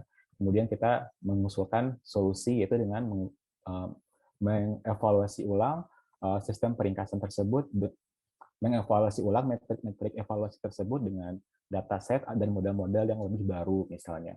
Dan kita menemukan temuan-temuan seperti apa dilaporkan dalam abstraknya. Dalam introduction lebih kurang sama, kita berusaha menceritakan sebuah story atau cerita di sini, tapi mungkin lebih dielaborasi. Kita kembali memperkenalkan masalahnya apa, kenapa masalah ini menarik untuk dibahas atau dikerjakan, dan kenapa sebenarnya masalah ini belum terpecahkan gitu berdasarkan penelitian sebelumnya. Dan kira-kira kontribusi kita apa dalam paper ini, dan mengapa solusi ini menjadi menarik. Misal dalam hal efektivitasnya, atau mungkin dalam segi dataset yang lebih baru, dan lain sebagainya. Dalam introduction, ini ada beberapa hal do's and don'ts-nya. Do's-nya di sini pastikan perbedaan pekerjaan kita dengan penelitian terdahulu itu jelas. Kalau perlu, gunakanlah gambar untuk menjelaskan yang pertama tadi. Kemudian gunakan pertanyaan atau cantumkan research question kita jika perlu, dan tuliskan kontribusi kita dengan jelas, bisa dengan bullet points, atau mungkin dengan frasa first, second, atau third. Dan jangan melakukan hal-hal seperti menulis hal-hal seperti in recent years, atau the structure of this paper seperti apa. Karena dalam contoh seperti ini, in recent years kita bisa bilang dengan maraknya internet, terdapat teks yang masif di mana-mana, atau contoh yang kedua, karena kita semua sudah tahu hal ini, dan sangat disarankan untuk menghindari menulis hal-hal seperti ini dan lebih straightforward, khususnya untuk kalimat pertama yang biasanya dijadikan sebagai kalimat pokok. Dan ya, adalah penting untuk menjelaskan perbedaan dengan pekerjaan terdahulu, khususnya untuk paper-paper yang sangat mirip dengan punya kita. Jadi di sini ada contoh paper yang pernah saya tulis di EACL 2021, dan kebetulan paper tentang parser, dan pada tahun 2020 ternyata ada 2 karya yang benar-benar serupa idenya, dan oleh karena itu perlu dijelaskan secara detail perbedaan antara karya yang sedang ditulis ini dengan 2 pekerjaan terdahulu tersebut, untuk meyakinkan pembaca bahwa yang kita bikin itu beda loh dengan yang telah dikerjakan sama mereka, dan bedanya di mana saja ditulis dalam tahap ini. Dan kita bisa menggunakan gambar. Contohnya dalam konteks ini digambarkanlah lebih kurang punya Zhang et al. Itu seperti apa, Kobayashi et al. Itu seperti apa, dan punya kita seperti apa. Dan mungkin bisa dibuatkan klaim bahwa, karena di introduction kita bisa menuliskan klaim, kalau nantinya kita menemukan bahwa arsitektur kita mungkin lebih sederhana atau lebih baik dalam hal apa saja. Kemudian yang ketiga, struktur yang ketiga, problem, kemudian metode yang diajukan. Di sini kita bisa mendeskripsikan masalah secara lebih detail, kemudian kita bisa memberikan definisi formalnya menggunakan rumus-rumus yang menggunakan variabel-variabel sehingga lebih mudah dipahami, dan tidak disarankan untuk menjelaskan metode di sini karena ada sectionnya tersendiri. Dan yang paling penting dalam section yang keempat itu, dalam metode yang diajukan adalah selain menjelaskan kita menggunakan metodenya apa, seperti naive Bayes atau apapun itu, yang paling penting adalah intuisinya. Intuisinya kira-kira kenapa kita mengajukan metode yang seperti ini gitu. Dalam kalimat-kalimat yang sederhana yang jika siapapun yang kita inginkan membacanya bisa memahaminya dengan baik. Dan sebaiknya dikaitkan dengan introduction. Kan di introduction kita telah menjelaskan masalahnya seperti apa dan kendalanya seperti apa di pekerjaan terdahulu. Kemudian kita pada tahap metode kita berusaha mengadres hal-hal tersebut dalam metode yang kita ajukan. Kemudian kita juga bisa menggunakan contoh untuk menjelaskan metode kita. Biasanya terkadang metode yang kita ajukan itu bisa complicated sehingga sulit untuk dipahami. Contohnya dalam konteks paper parser, saya waktu itu menggunakan contoh skenario untuk menjelaskan algoritma dari parser tersebut sehingga lebih mudah untuk dipahami oleh pembaca. Kemudian tahap eksperimen, session eksperimen, tujuannya kita tahu itu untuk membandingkan dengan karya-karya terdahulu, dan kita ingin memberikan sebuah bukti yang empiris terkait klaim-klaim yang telah kita buat di introduction. Dan tipsnya di sini jelaskanlah dengan detail, obviously, dengan menggunakan kalimat sederhana, dan untuk menghindari pertanyaan-pertanyaan yang tidak perlu, kita bisa menggunakan metode evaluasi yang sudah umum digunakan atau standar, dan sangat tidak disarankan menggunakan metode evaluasi baru, kecuali jika kita memperkenalkan metode evaluasi baru dalam paper tersebut. Dan tahap berikutnya bisa di sini kebetulan karena kita menaruh related word pada dua section terakhir, kita tahu bahwa related word itu untuk meningkatkan pemahaman pembaca tentang topik yang sedang dibahas dalam paper tersebut, kemudian untuk mendeskripsikan lagi perbedaan-perbedaan dengan karya terdahulu. Dan jika sebuah pekerjaan itu sangat berkaitan dengan pekerjaan kita, tapi tidak tercantum dalam karya ilmiah yang sedang kita buat, itu mengindikasikan dua hal. Pertama, pemahaman kita yang tidak menyeluruh terhadap bidang tersebut, dan yang kedua, kita mungkin secara sengaja menyembunyikan informasi. Dan keduanya merupakan sebuah masalah besar dalam sebuah karya ilmiah dan bisa membuat papernya rejected gitu. Dan bicara tentang pengalaman, ini juga terjadi di submission paper saya yang di ESCL. Jadi waktu itu tidak memberikan perbandingan dengan dua yang tadi, Zhang et al. Dan Kobayashi et al. Kemudian ditolak karena tidak memberikan empirical differences dengan mereka, tapi setelah diberikan penjelasan pada submission berikutnya, kemudian diterima di ESCL. Nah, kemudian conclusion, lebih kurang Bapak Ibu rekan-rekan semua tahu bahwa isinya 3-4 kalimat, kita mengulang lagi masalahnya apa yang diusulkan dan hasilnya secara ringkas, dan yang tak kalah pentingnya adalah future work, kira-kira hal-hal apa saja yang bisa diadres di masa depan berdasarkan hasil-hasil atau temuan-temuan yang telah kita laporkan pada section sebelumnya. Dan kesalahan berikutnya adalah references. Kesalahan umumnya biasanya tidak seragam formatnya, atau referensinya yang kadang tidak tercantum dalam list referensinya, atau mungkin nama konferensinya tidak ada, atau yang terakhir yang paling common sekarang adalah menggunakan archive padahal karya tersebut telah dipublikasikan. Jadi sebaiknya dicek ulang apakah paper tersebut sudah ada versi yang dipublikasikannya, maka sangat disarankan untuk mensitasi paper tersebut. Solusinya biasanya digunakan di teks, yang kalau teman-teman menggunakan LaTeX, di teks itu bisa dilihat di Google Scholar, seperti yang ada pada screenshot ini, yang add in proceedings, bla bla bla tadi, yang ini, kemudian atau di ESCL Anthology yang pada kotak merah bisa di-download full anthology ini, dan misalkan di sini adalah bib key-nya digunakan untuk mensitasi paper pada karya ilmiah yang sedang kita tulis. Dan mungkin beberapa tips lainnya ya sebelum kita akhiri presentasi ini. Proofread menurut saya penting. Harus juga percaya teman-teman dan Bapak Ibu semua juga tahu bahwa semakin sering paper itu dibaca oleh orang-orang, terlebih ke authors dan rekan satu bidang, maka semakin polished papernya. Saya bukan brand ambassador-nya Grammarly, tapi Grammarly sangat bermanfaat untuk menghindari typo dan grammatical error. Kemudian untuk gambar, sangat disarankan menggunakan PDF buat gambarnya, jadi gambarnya tidak pecah.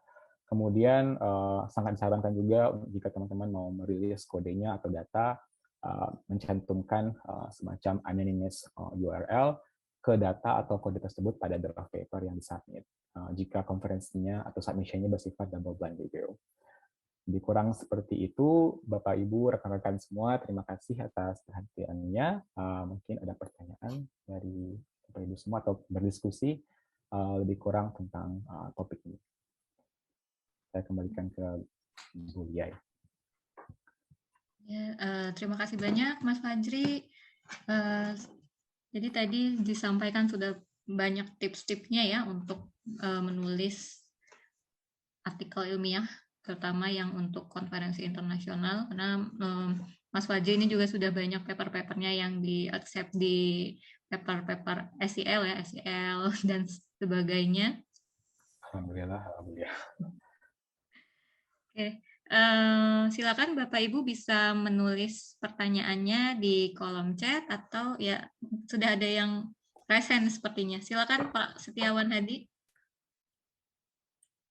Ya, pertama-tama terima kasih Pak Fajri ya. Mungkin kita belum kenal, salam kenal. Kalau yang lain-lain sebagian udah kenal, sebagian tidak. Terima kasih atas penjelasannya cukup jelas ya. Hanya memang pertanyaan saya di bagian akhir itu Pak.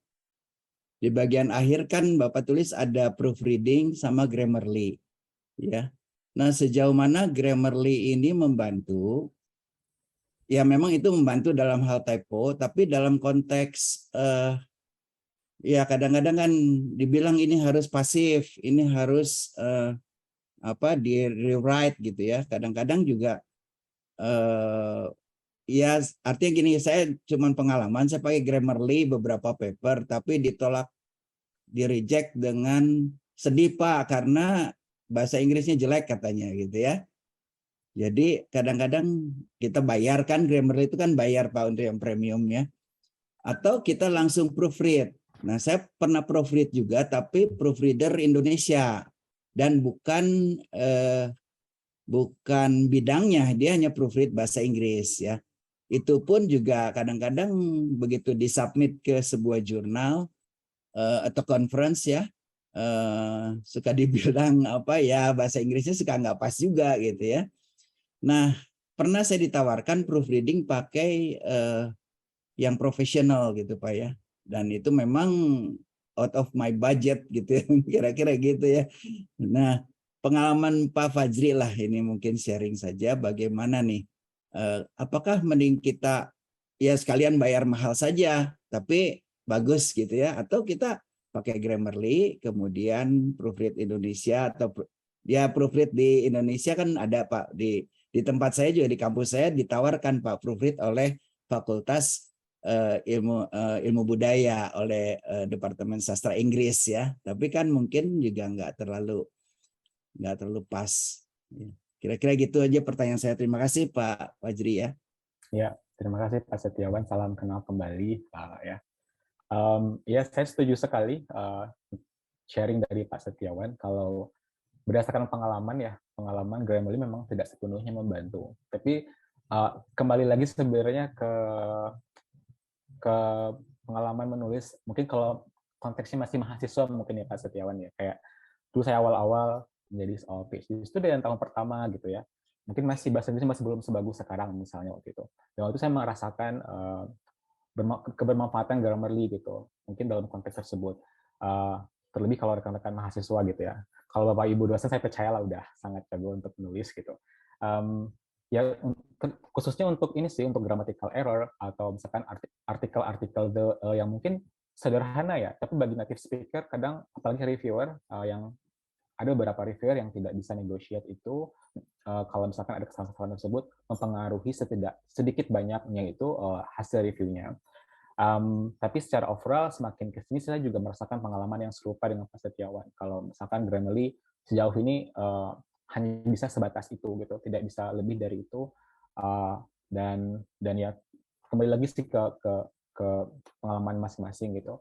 Dan proofread ya saya alhamdulillah karena didukung oleh profesor yang native speaker-nya berbahasa Inggris, jadi punya pengalaman yang maksudnya bisa merasakan lah gitu, kayak bikin draft pertama, kemudian dibaca oleh profesor tersebut, kita lihat perubahan-perubahannya, jadi ada proses belajar di sana waktu itu, selama proses 4 tahun ini, ada proses belajar di sana, jadi paham lebih kurang, oh begini harusnya, bukan seperti ini gitu. Dan ya lebih kurang seperti itu sih Pak, kalau pengalaman pribadi saya gitu. Ya mungkin teman-teman atau rekan-rekan Bapak Ibu semua ada yang ingin menambahkan. Mungkin setidaknya tools atau apa mungkin yang lebih bagus dari Grammarly atau proofread yang lebih strategi-strategi proofread yang lebih bagus jika kita sama-sama tahu lah orang-orang berbahasa Indonesia di sini gitu.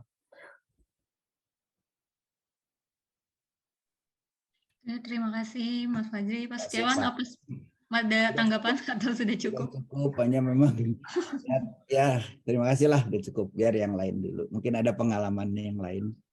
Ya silakan, mungkin ada Bapak Ibu yang lain yang ingin bertanya terkait itu atau terkait penulisan secara umum. Ada Pak Anu, silakan Pak Anu. Iya, terima kasih Bu Lia. Salam kenal buat teman-teman yang baru ketemu ya. Mas Fadli, yang bagian terakhir tadi boleh nggak dielaborasi yang tadi dataset ya, link dataset link anonymous itu spesifiknya seperti apa ya? Kalau misalnya kan kalau sekarang mulai populer ya, pulang lebihnya yang share di GitHub gitu. Tapi kan GitHub kan mencantumkan identitas kita juga sebetulnya. Nah, itu gimana? Ya, terima kasih Pak Nung, pertanyaannya salam kenal kembali juga. Ya sebenarnya mencantumkan link anonymous ke akses data atau kode pada draft itu menjadi salah satu pertimbangan bagi reviewer untuk memberikan justifikasi papernya nanti acceptable atau tidak. Karena dalam beberapa konferensi, dalam khususnya NLP, itu ada section review untuk replicability gitu. Jadi bisakah ini paper di atau tidak. Salah satunya adalah dengan melihat apakah paper ini punya janji di draftnya akan mencantumkan itu. Nah untuk case yang tadi benar GitHub nggak anonymous, tapi bisa ditulis saja salah satunya benar-benar anonymous, nggak dicantumkan saja. Tapi kayak anonymous.com memang tidak ada linknya, tidak ada. Tapi di paper draftnya itu dituliskan bahwa kita akan merilis kodenya nanti jika paper ini diterima. Itu salah satunya. Tapi yang keduanya ada beberapa submission yang melakukan seperti ini. Jadi ada versi GitHub yang anonymous, kita bikin sharing code yang anonymous. Tapi sebelum itu kita harus bersihkan kodenya dulu. Jadi tidak ada data pribadi kita yang kan siapa pengarahnya. Tapi link itu bukan ke GitHub kita gitu. Kalau nggak salah ada caranya. Saya belum pernah melakukannya sejujurnya. Jadi ada yang melakukan seperti itu. Begitu Pak Anu. Oke, berarti perlu dicoba juga ya, cari-cari. Ya. Karena belum pernah ini juga sih saya. Terima kasih Mas Fajri. Ya, terima kasih Pak Anu, Mas Fajri. Ini tentang yang link dataset juga, kayaknya dulu saya pernah hanya sekedar menyatakan bahwa akan di-share secara publik, itu aja udah cukup Pak sebenarnya, tanpa menyatakan link. Kalau pada saat awal gitu. Oh, jadi pada saat submission awal kita nyatakan seperti itu, maksudnya gitu ya? Iya, yang penting dinyatakan seperti itu, nanti linknya ketika di-accept baru ditambahkan. Maksudnya, ya, oke. Ya, terima kasih Bu Lia. Oke, terima kasih. Silakan Bapak Ibu yang lain, barangkali ada yang ditanyakan terkait ini.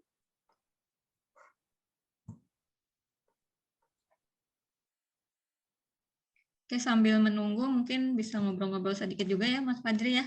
Yang tadi related work di awal dengan yang agak belakang, itu apakah memang secara konten atau point of view-nya ada perbedaan atau sebenarnya sama ya, hanya dipindah gitu aja? Ini juga bagi saya sejujurnya juga bagus ya Mbak ya, kayak ada konsep related work di belakang. Ya, Tapi ada lebih yang kurang beberapa di depan, di belakang memang. kalau saya ngelihatnya mungkin style kali ya, style penulisan kali ya. Kadang ada masalah yang sebenarnya related work-nya itu nggak penting-penting banget buat dipahami secara menyeluruh. Contoh ketika dulu pernah publish yang summarization dataset, entah kenapa profesor saya kayak mindahin related work-nya dari depan ke belakang. Padahal draft-nya terus di depan awalnya. Tapi setelah dibaca kembali, memang ketika mau ngikutin dari awal sampai akhir, itu sebenarnya nggak penting-penting banget buat paham, misalkan ada dataset berbahasa Inggris ABC gitu, atau bahasa Spanyol ABC, nggak terlalu penting sebenarnya tahu itu kan. Cukup di introduction dibilang kayak, oh datasetnya itu langka gitu loh di bahasa Indonesia gitu, dan ada di bahasa lain, dan umumnya bahasa Inggris, gitu. Nah, jadi mungkin ada beberapa skenario yang bisa diberlakukan seperti itu, tapi most of the time kalau aku pribadi melihat nggak terlalu berpengaruh gitu, taruh di mana gitu. Tapi kan kalau dilihat statistiknya ini kan memang yang pertama sebenarnya yang banyak dilakukan orang-orang. Sama ada yang suka pakai kayak sub chapter gitu di dalam related work, menggolongkan ke kategori tertentu juga. Kalau jurnal mungkin cukup kali ya, banyak halamannya. Tapi kalau konferensi kadang 4 halaman, 8 halaman, karena memadatkannya itu saja udah pusing gitu. Oke. Kalau yang archive tadi kan kalau memang biasanya yang baru di accept itu hanya ada tulisannya accepted di sini tapi belum ada link resminya gitu ya. Nah itu kalau di awal boleh pakai archive dulu terus nanti di akhir direvisi gitu nggak sih? Kalau berdasarkan pengalaman, iya seperti itu Mbak Lia. Jadi kayak pas submission, mungkin dia belum accept ya. Jadi kayak ada di archive. Cuman setelah udah tahu papernya diterima, saya juga, ini bukan saya yang invent ya, kayak saya ngelihat profesor saya mengedit sendiri gitu, dan kayak oh diubah jadi accepted di mana gitu, jadi kayak diperbaharui di referensinya, jadi nggak archive lagi, cuman tapi belum yang kayak in proceedings apa gitu, tapi masih kayak accepted ada gitunya gitu. Mungkin kalau ingin contoh nanti bisa lihat paper liputan 6 kalau nggak salah ya, atau mungkin Indolem Indobird yang mungkin waktu itu berbarengan dengan Indo NLU-nya Genta dan kawan-kawan. Itu kan berbarengan, jadi kita citasi Indo NLU tapi kita tulisnya accepted gitu, bukan yang in proceeding kayak gitu. Oh, tulisnya accepted gitu ya? Ya, karena berbarengan sekali 2-3 bulan kan proses waktu itu. Karena kadang link resminya juga kan agak lama ya mungkin. Apalagi kalau jurnal yang baru ya, lebih lama lagi. Baik, sebenarnya ini ada satu pertanyaan juga yang dari Google Form pada saat pendaftaran, itu terkait tensis. Jadi untuk section tertentu itu mungkin tensisnya ada yang berbeda ya Mas? Itu kira-kira gimana? Ini kadang saya pribadi juga bingung sih, ada kadang apakah sebaiknya ini kalau terlebih related work ya, kita sering bingungnya apakah sebaiknya past tense atau present tense gitu ya. Tapi semakin kesini saya bisa ngelihat nggak masalah yang mana aja, yang penting dia konsisten gitu dalam section itu. Khususnya kalau kita ngomongin related work, jadi ada yang orang yang prefer pakai past tense, tapi ada juga yang pakai present tense. Jadi nggak masalah gitu. Tapi kalau konteksnya mungkin passive voice atau active voice, mungkin tergantung style masing-masing kali ya. Aku pribadi sih, kalau dalam Grammarly biasanya disarankan, seperti yang Pak Setiawan tadi ya, bilang disarankan buat selalu active voice. Tapi menurut saya sih, nggak apa-apa pakai passive voice beberapa gitu. Ya. Yang penting konsistensinya dijaga dalam sebuah draft. Mungkin Bapak Ibu semua ada yang mau menambahkan, saya juga sama-sama belajar. Ya, silakan Bapak Ibu, jika ada pertanyaan bisa disampaikan di kolom chat atau bisa langsung raise hand ya.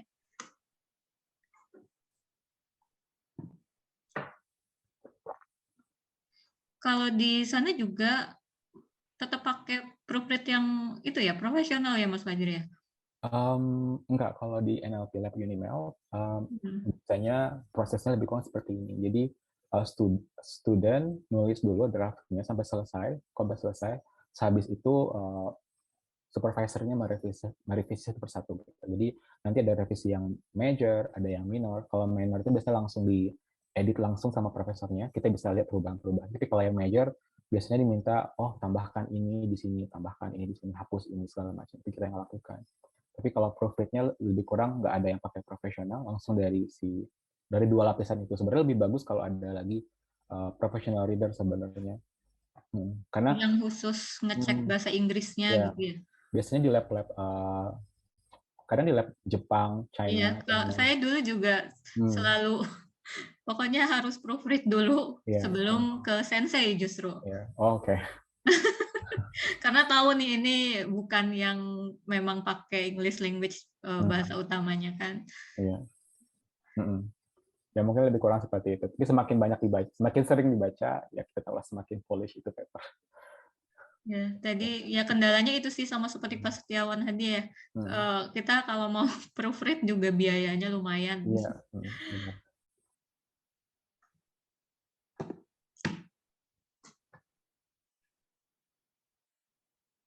Oke, silakan Bapak Ibu yang lain jika ada yang ingin didiskusikan.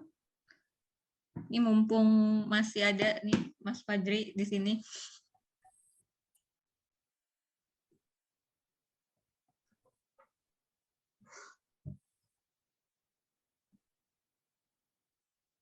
Oke.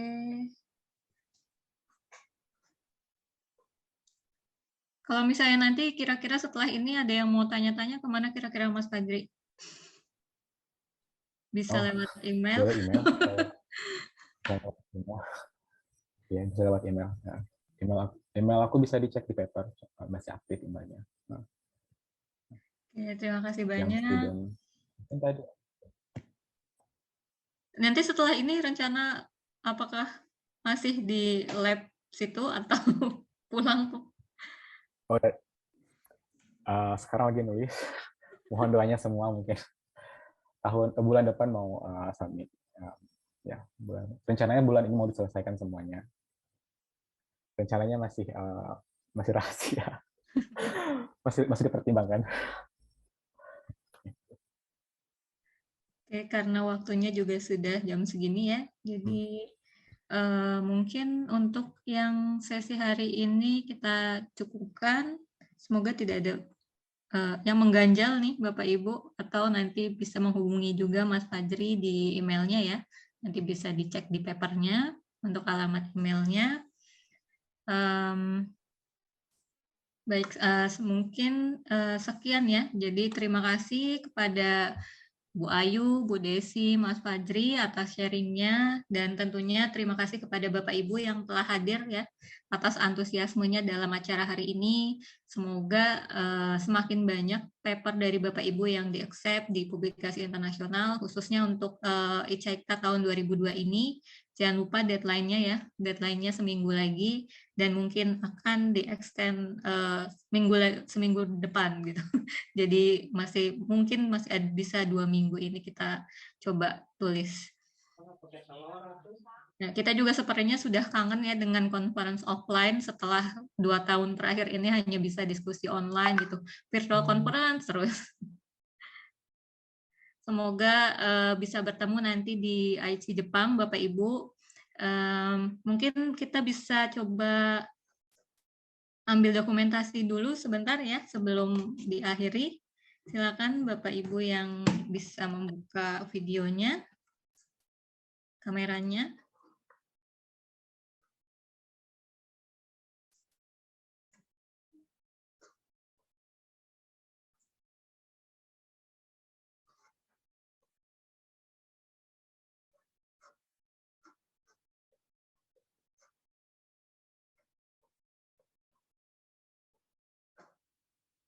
Oke, saya masih ada yang mau membuka kameranya?